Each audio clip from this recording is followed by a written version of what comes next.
Actually, this was your choice, a dealer's choice today.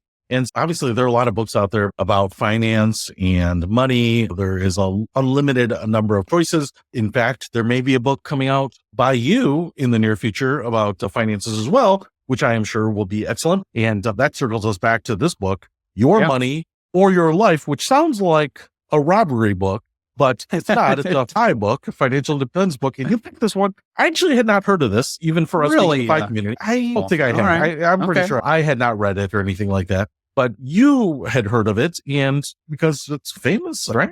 Yeah. So Vicki and her buddy Joe, I forget his last name, but Dominguez? Dominguez, yeah, they co-wrote this book, I think maybe in the 70s, or it's a pretty old book. Now, the version we listened to is an updated version. So I don't know exactly where they were at in this thinking about kind of financial independence and how that fit into the culture of the time. But I'm assuming it's very countercultural because that space has really only grown over the last maybe couple decade, something like that. I think in 20, she just did a new version and added new stories and brought in other well-known people in the space. But everyone that I listened to in the financial independence space referenced this book as the father, the mother, the father and the mother, I don't know, of this movement. And it's cool to think that how many years ago is that? 40, 50 years ago, it was written and it is still very relevant, as are a lot of books, right? They were written a long time ago, are still very relevant today. But this one in particular, just because the movement has really only become a thing, I don't know, what would you say, like late 2000s, maybe something like that, whole process that they walk through. And so I'm sure we're going to talk about that here. But overall, I think it was a really great book. Again, it's about an 11-hour, 5.5 at double time hour listen. And I really enjoyed it. And she does actually the narration on the audiobook. So we both checked that out. But yeah, I just knew that this one was one I wanted to check out at some point, and I had been meaning to read it for a really long time, and now was the time to check it out. Yeah, good. Yeah. So what did you think overall about it? Before we dive into some of the specific things, it's not going to be a walkthrough of the whole book. You can absolutely find some summaries online, check it out for yourself. But just in general, you said you liked it, but what did you like about it? Yeah. Or so, was this a generic platitude that you're giving to the book and you have some mixed feelings? Yeah. So it's very appropriately named, and I think it's an intriguing title. So I didn't actually know what it was fully about. I just knew that it was something about financial independence, like having freedom, probably accumulating enough money so you don't have to work if you don't want to. And those are parts of the book. But the main point of the book is basically trying to value your time. So trying to figure out, is your life energy, they talk about that a lot, your life energy worth spending on ABC? And the main one is your life energy. Should you spend that much on like your work, both not just hours you're working at the office, but like all the extra things that come along with work, commuting when everybody was doing that more often, getting clothes for work, professional development, all those things. And I think what I appreciated was that it was nuanced enough where it wasn't just, you shouldn't want to work. It was more trying to do like the calculation just to figure out, okay, how much is a hour of your time worth? And then as you think about other areas of your life, like your family or significant other or church, other organizations, different things that you're a part of, as you're thinking about spending time and energy there, like what's that worth? And if you can never, ever do any of that because of your job or because of some other commitments, are you thinking about your kind of holistic life, or are you just focused on making money? And are you getting into the American mindset of just like you work till you're 65, you retire and you do a retirement and that's it? So it's fighting against maybe the typical American dream mindset of save 10% of your income, basically rely on Social Security and whatever you've saved up and get Medicare and the typical path that's out there, and trying to throw in another way of thinking about it. I think that she went into a lot of detail. That was probably my only beef with the book, was after getting done with it, I was thinking, oh my gosh, that's a lot of things you have to do if you're going to follow this book to a T. So that'd be the only criticism that I have on the book. I actually enjoyed her stories. I thought they were super relevant, they're real stories. So that really stuck with me on different examples of people trying to do this, but they have a method that you go through. And I was just thinking, wow, that feels not very doable for the average person, just because it's just so many different steps. The good thing is that I think the overarching themes and the overarching steps are things that you can do.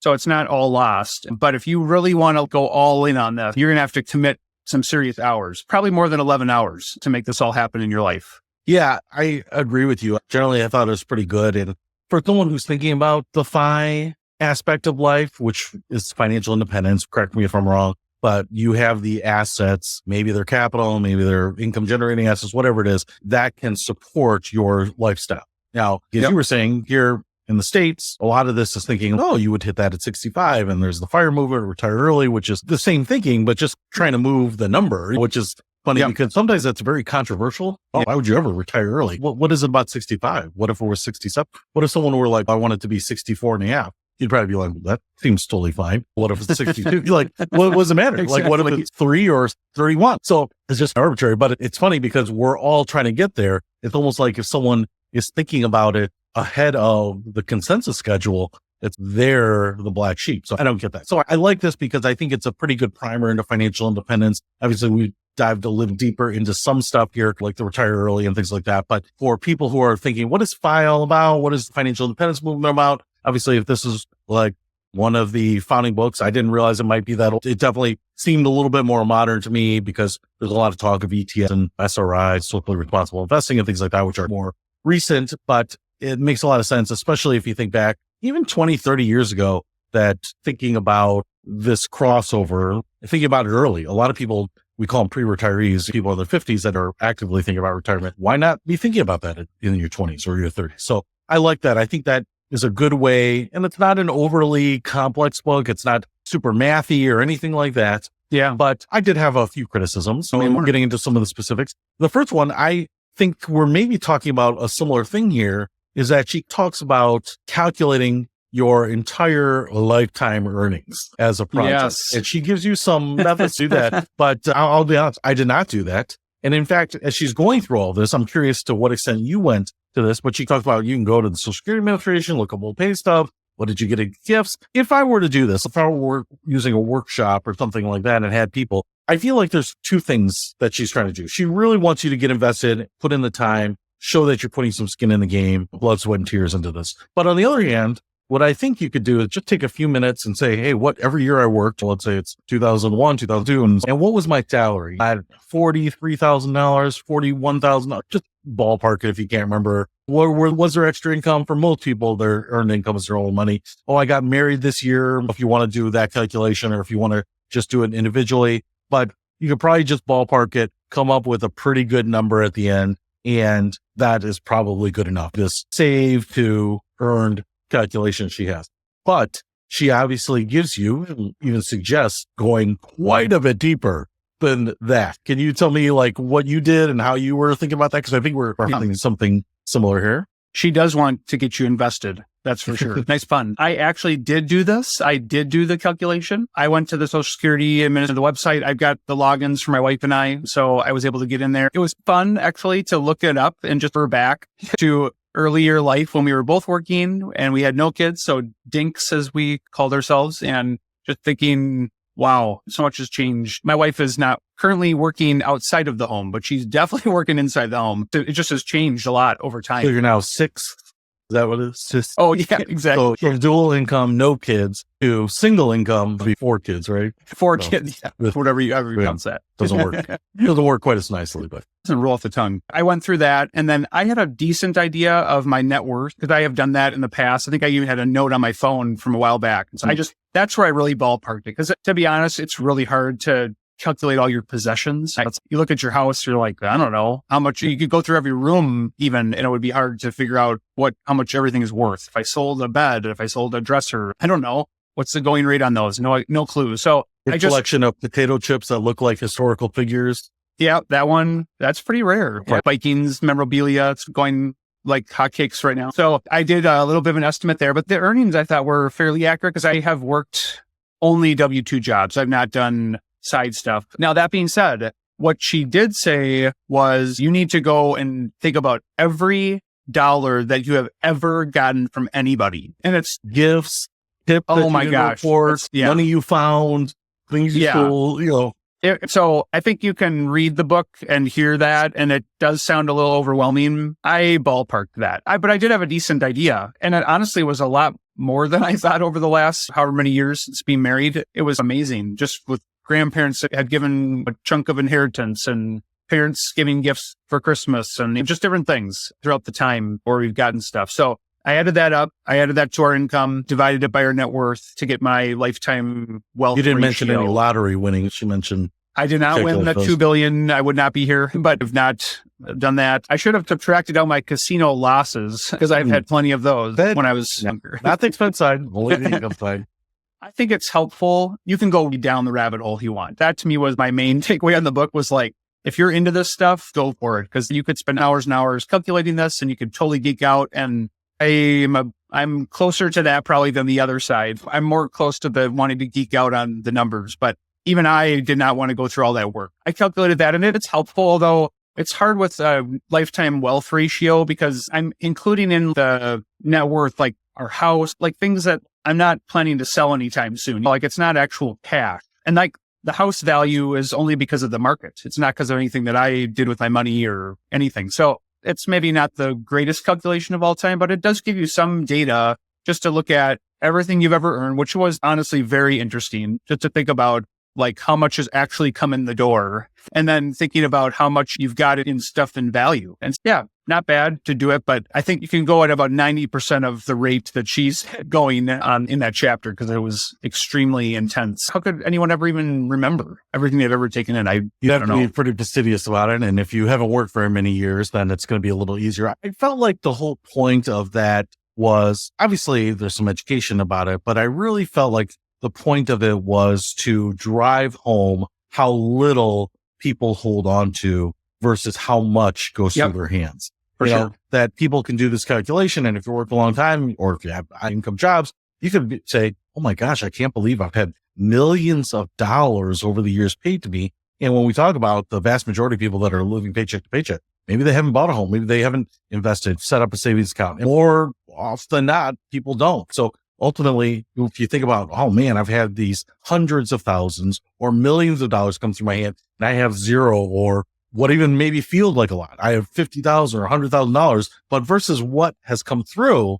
Yeah. That I think that was really the point is that she's trying to get people to say, hey, I don't feel like I'm a high income earner. I've only made $27,000 a year for my whole life or whatever, but then I got married and someone else is making it. And we've had these step ups and yet we still haven't figured out a way to make the budget work. And man, look at this. And hopefully that's eye-opening so that you're in this mindset to tackle some of the other things, because then she goes into, I don't know if I'd call them the pillars of FI, because I feel like there were about 8 kind of core points, right. But then she gets into some of the other things. And one of the things that I want to talk about, because I feel like it was a big piece. So if you get past that piece, you're going to figure out what you have done in life and what capability you have. She gets into the life energy, as you mentioned. So once you get through all that, then she gets into kind of this, I think, more thoughtful process of understanding your life energy, which I think is an interesting way to look at it and a good way to look at it. I think a lot of people do some of this kind of naturally especially if you're an hourly worker and you have let's call it a $10 an hour job. You are automatically conditioned like 1 hour of my work is worth $10. And so when you go to the movie theater and a ticket is $25, you're like, I've got to work 2.5 hours to buy this ticket. It's almost like if you're an hourly wage earner, you might already be programmed for this, but especially if you're salaried and you don't really break this down, you may not naturally do this. But she talks about your life energy and how to value that. And maybe you could talk a little bit about the point she was making, looking at this kind of per unit basis of your life. Yeah. Again, you can go down the rabbit hole here. There's lots of detail you can put into this. The simplest formula would just be if you're working 40 hours a week and you're working a full year, you just use those hours. You take your salary divided by those, 2008, I think it is, and you get your hourly rate. You might even see it on your paycheck if you're a salary worker. But what she wants you to go further on is just all the extra time, all of the extra time you spend. So if you drive 2 hours a day to get to your job, 1 hour there, 1 hour back, that's going into that focus. So that's 2 more hours every single day, 10 more hours every single week, 520 more hours every single year. And she also wants you to think about other time you spend, go to professional development, happy hours, other corporate types of things. And so that all adds up to total hours spent and then basically ending up with a hourly rate of your life energy. That you're right. If you're an hourly worker, that's a bit more ingrained, but as a salary worker, it becomes a little bit more cumbersome to figure it out. I think there's value in doing this just so that you have some sort of a metric per hour of work, probably a little bit more, I think, on the spending side, like you said. Like if it's helpful to know if I'm going to buy something, like to think about it in terms of hours of life energy, as she talks about. She uses like a negative connotation throughout the whole book. Like it's sucking away my life energy. That's not how everybody thinks about work, but it is a reality factor that if you need to spend that many hours or even more hours than another person to get the same ROI, then you just have to realize that's going to hinder you from having time to spend on other things in your life. For some people, maybe work is their main focus. So that's okay because they're okay with spending tons of hours because they love it. That's where they have their friends and family maybe and all their community, and other people want to minimize that because they want to spend as much time as possible doing other things with other people. And so that's where she's starting to move in that direction in this chapter. And I've done that before. Like I've calculated the hourly rate. I've factored in some of the other pieces. And I think it's helpful. I think it can be a good gauge too, if you're trying to figure out if there are things that you want to pay for that like you could do yourself. There's some math to that. Let's just say like mowing the lawn is a good example. I have chosen to pay to have somebody mow our lawn before I can do it. I don't think it's a perfect formula to use my hourly rate to justify that because it's not like I'm going to go and work an hour on Saturday to pay that, but it can be helpful as just a gauge. If your life energy is $20 an hour and it's going to cost $20 for an hour of work in your yard, that's not a bad equation for you. If it's way more or way less, then you may think about it a little bit more. If you're making $10 an hour, you're paying $30 an hour to mow your lawn, maybe thinking about it in terms of, like we said, 3 hours of work to pay that.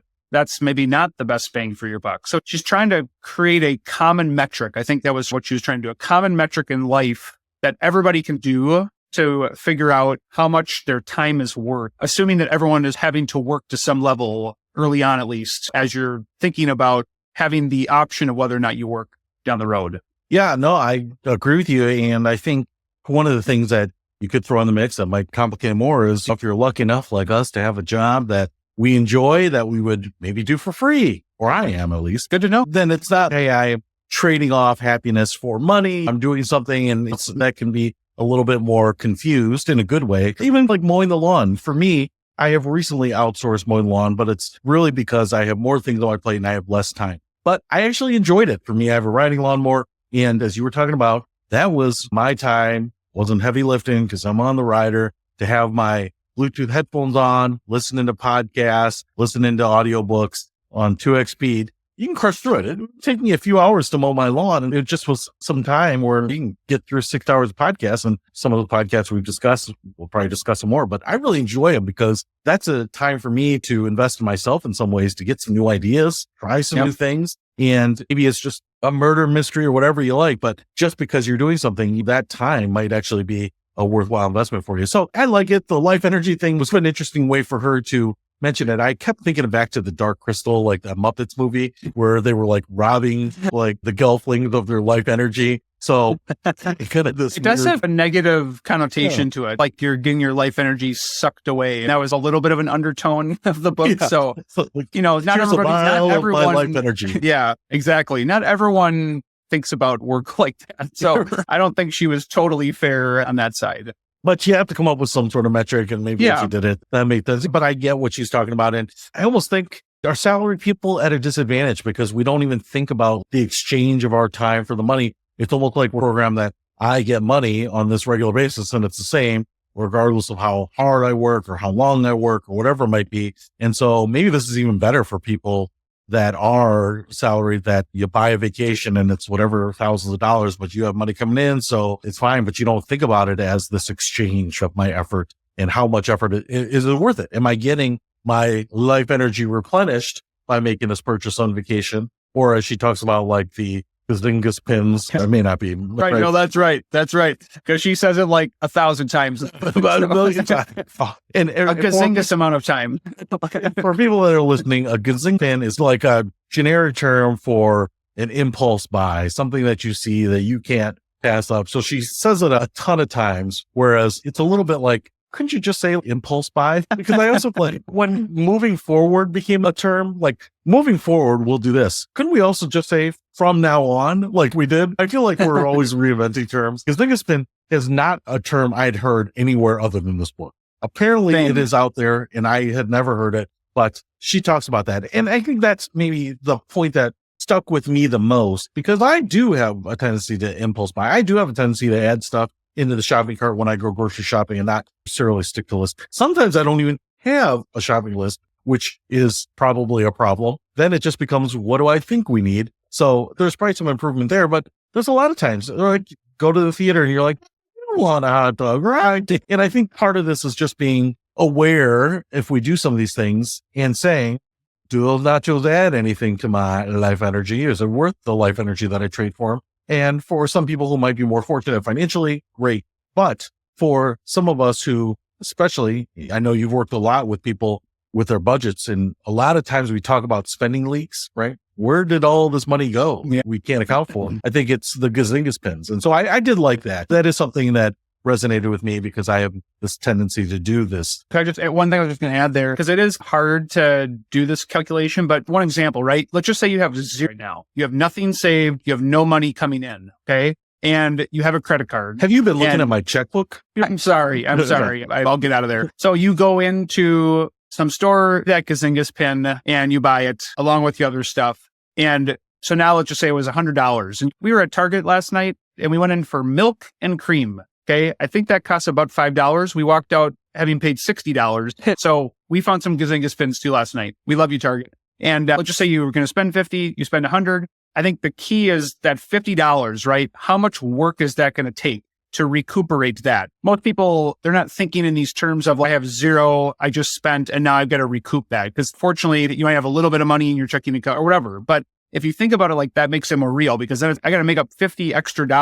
And if I'm making $10 an hour or $20, whatever, let's say you're making $20 an hour, that's 2.5 hours of work for just that impulse purchase. So was it really worth it? Some people might go, no, not in those terms, because that's 2.5 hours of work. It took me 2 minutes to buy that stuff. So just thinking about it like that, I think can maybe help make it a bit more real versus just this kind of nebulous thing. And that's maybe one thing she tried to do in the book, but it's hard unless you give it an example like that. And you make a good point, because when I started working hourly and I made $4.25 an hour, I think I was above minimum wage. It was funny because at that time I would have to think about these things. If I'm going to buy this, or if we're going to go out to dinner with my friends, or I'm going to go on this spring break trip, how many hours am I going to have to work? And sometimes that's overwhelming because you're thinking about like how slowly income comes in, especially when you're making it, that specifically trading that time for that money. And I bring this up because I want to skip ahead a little bit, because she goes down this path of traditional personal finance where we talk about cutting the expenses. So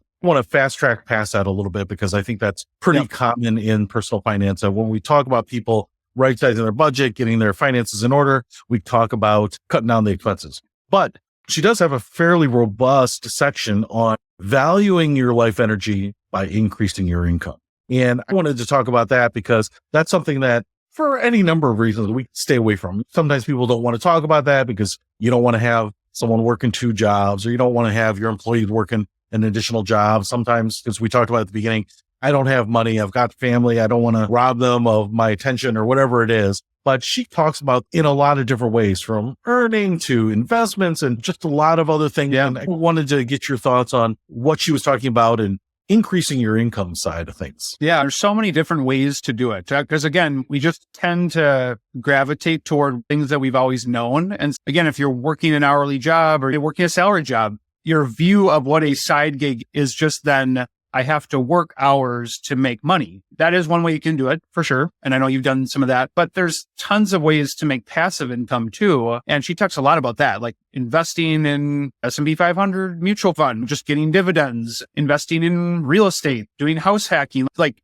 you could provide a room to somebody, right? And they pay you income and you save on that side, but then you get the income. And there are so many different ideas in that space now that it is not stuck on an hour of work for an hour of pay. It's not the age-old sort of traditional concept. There are a number of different ways, and you can find something that works. We've talked about before, but just the concept of selling stuff in your house. Like, it's amazing because you get rid of stuff you're not using. It takes you a few minutes to post it online. And if you price it right and somebody wants, they come to you to get it. So your amount of time spent, as we heard in a previous podcast, was, I think, Stephanie's averaging 30 minutes item. Most of us could fit in 30 minutes. We fit in 30 minutes to do a lot of other things during the day. It doesn't have to be a big thing, and it can definitely be at any time in the evening, after work hours, your normal work hours. You can totally do this. And she goes into a lot of detail. That's another major takeaway in the book was just detail. Like she's very detailed, maybe overly detailed a little bit.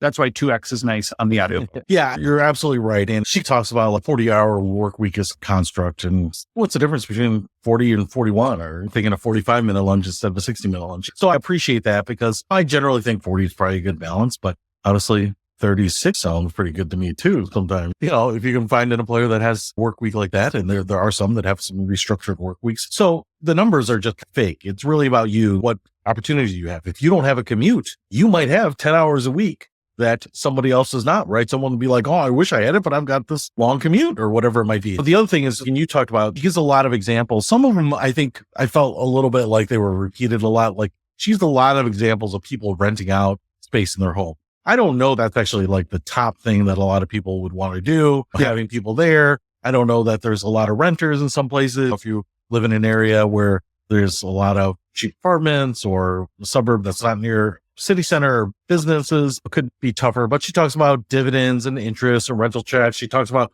clipping coupons like on bonds when that was the thing. And I think one of the things that I noticed is that she was even throwing some things in there that don't provide a lot of income, that aren't necessarily allowed. You'll probably have to have a decent nest egg if it's only going to spin off 3% or 4% a year, but it can be done, right? And you're better off getting something over nothing. And obviously, if you can get passive income, that usually trumps, say, having active income. But if you can find a balance in there, expand your income side of the equation, raise that savings rate, suddenly the crossover point that we're talking about, that point where you can retire because your assets now satisfy your needs. Now, instead of age 65, might actually be age 60 or 61 or maybe 55 or maybe closer and closer to your age. And I think that could really great way. She even talks about her co-author, Joe, I think, reaching 5 by using treasury bonds. Again, probably not something that a lot of people would want to do. Totally. If you have the assets, you could certainly do that. So I really like that. Now, this will get me to toward the end. She gets into some investments. She talks about this is probably where my second piece of criticism comes in, is that there's a lot of talk about, and I'm not anti any of this, right? So I use some index funds and some socially responsible investing funds and things like this. It's not just a criticism about this book, but it's criticism generally more about the FI community, is that I feel like there's this tendency to read a little bit, hear some rules, even misinterpret some of the data sometimes, and make some decisions or commit yourself to something that may not be the right thing for the long run. And I think a little bit of only invest in ETFs, only invest in index funds, only invest in this outperforms this. Any of these things that are boiled down to chapter 2 in a book are usually overly basic for most people.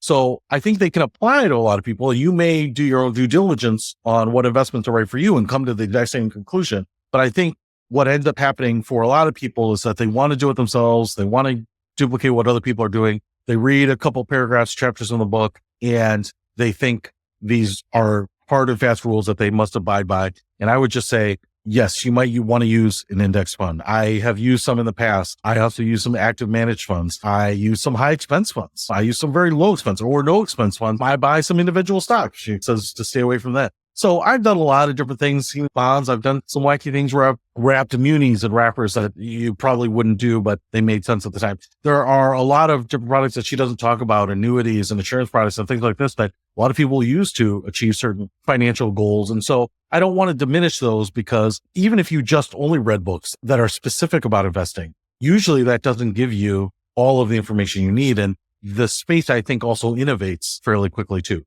I get that she's saying that it doesn't have to be complex, doesn't have to be expensive. You can get started. I appreciate that. But in my opinion, I wouldn't necessarily start making your investment decisions based on the couple chapters at the end, where she even suggests maybe some funds that you could use, and certainly seek out the advice of a professional so that you can make the best decision, or just get started with something like this, but keep an open mind and keep exploring. Yeah. Like I think what our financial lives as a whole, sometimes it can be, like you said, overly simplified, where it is almost like the antithesis. I'm not sure if that's the right term, but of the kind of all or nothing, but in the reverse way. So like healthy way, all or nothing. Like you think, oh, the FI movement says only invest in this type of fund 100% and you're going to be fine. But because it's super diversified, like it doesn't matter. You're going to have it like that. It'll just keep it really simple. In the same vein, your financial life as a whole doesn't have to be all or nothing. Most of us are saving for probably 3 to 10 different financial goals and all at the same time. And so we need to be willing to be putting some here, some there, some over here, some over there.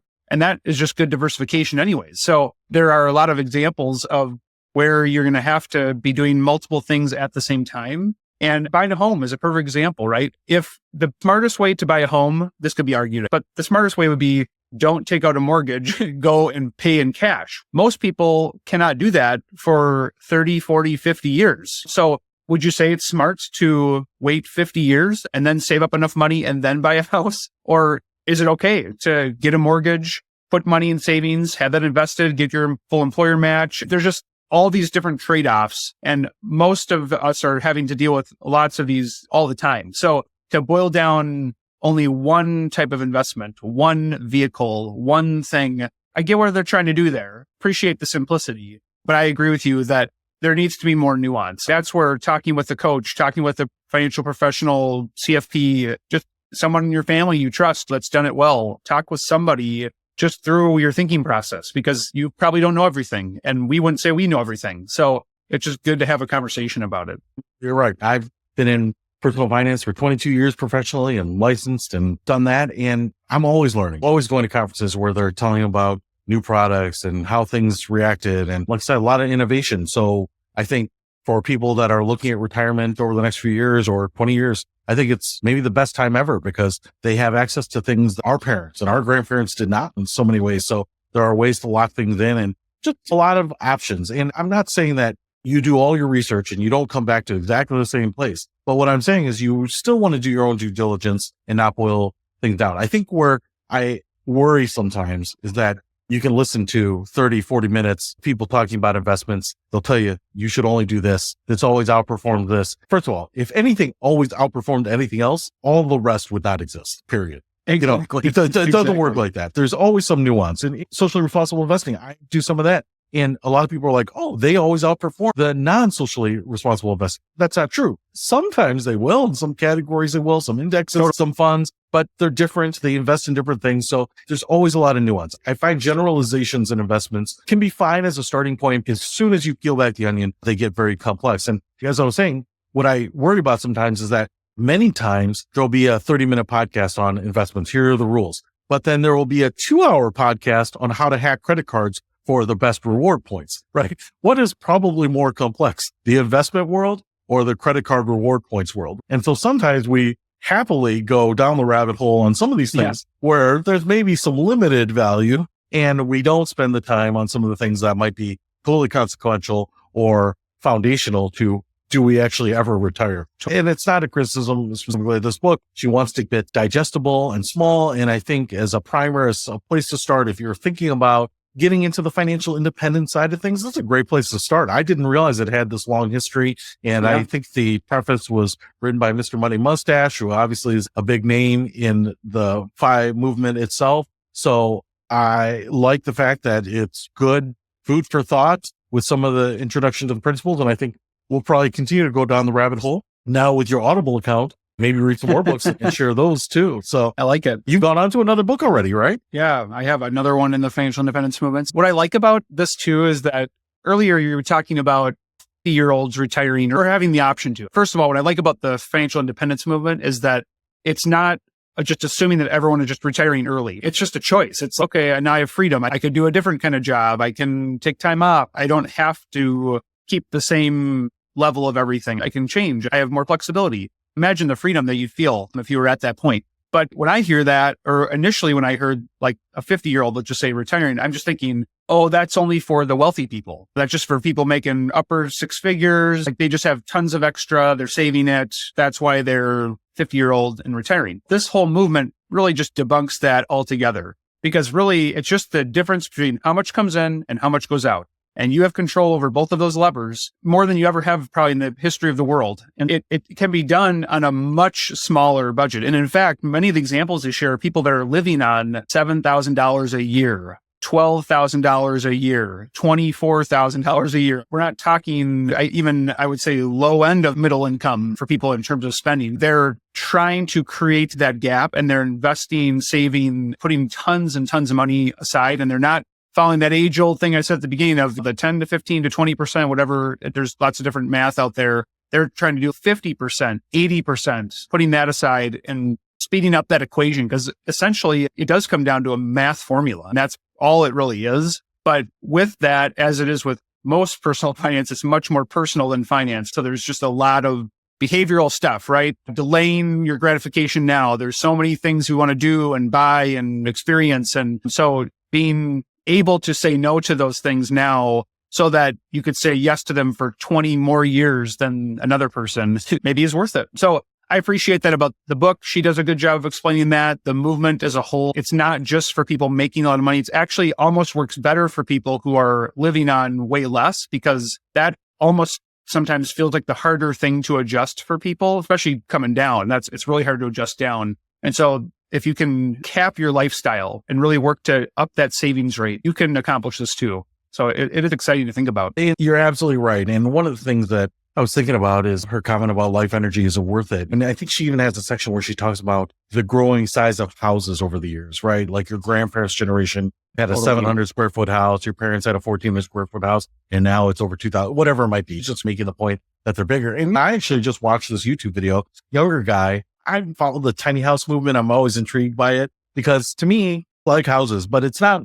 really the thing that I get all jazzed about. And this kid bought a trailer, a used trailer, ground off any of the rust, repainted it, treated it, through his local hardware store, bought all stuff for $8,000, built himself a tiny home, and not just like a box on a trailer. It was pretty nice with the skylight and planted roofs and some big picture windows and a loft. And it's not everything that you're going to get in a kind of a standard house. And it has to be hooked up to plumbing if you want that, and electricity or gas or whatever. But I'm thinking, here's someone now with a roof over the head on a trailer, put it on the back of his truck, wherever, can see the world. He may never have a house payment until he wants to get it. But how aberrant is that to our conventional way of thinking, where if you're not in a house, you should at least have a $1,500 a month apartment because you need some basic stuff, and just rethinking it. I think that's the big totally key here, is that instead of $2,000 a month for housing payments, you could spend $8,000 and have your house worked out for the next few years and still have that as an office or a playhouse or something like that in years to come. So I just like the idea of rethinking, opening it up to new thoughts, not being boxed into age 65, or you have to live like this, or you have to have this standard of living, or these gazingus pins, or whatever it might be. And as we'll be talking more about that, a lot of people chalk them up to life hacks, but we're going to be doing a lot of unthinking, rethinking, exploring additional concepts. So I'm looking forward to that. But you're picking the next book. I will say here that if you do want to pick up a copy of this book, I'm going to put a link to it in the description so that you can get it on Audible if you want. And I would certainly say that's been really good to both you and me. You can sign up for a free trial. So I'll put a link to Audible if you want to do it in an audiobook.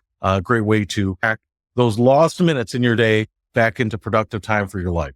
I love it. Any closing thoughts for you? Yeah, it's a great book. It'll definitely give you a good intro into this space. There are a number of other great books. So I imagine that some of the future conversations will be about some more books in this space, because I think this is where I would say we're both seeing the most creative thinking and new thinking versus the age-old same concepts. People willing to do really radical things in their life to speed up this formula. So can't wait to learn along with these authors. So thanks so much. Thanks so much. See you next time.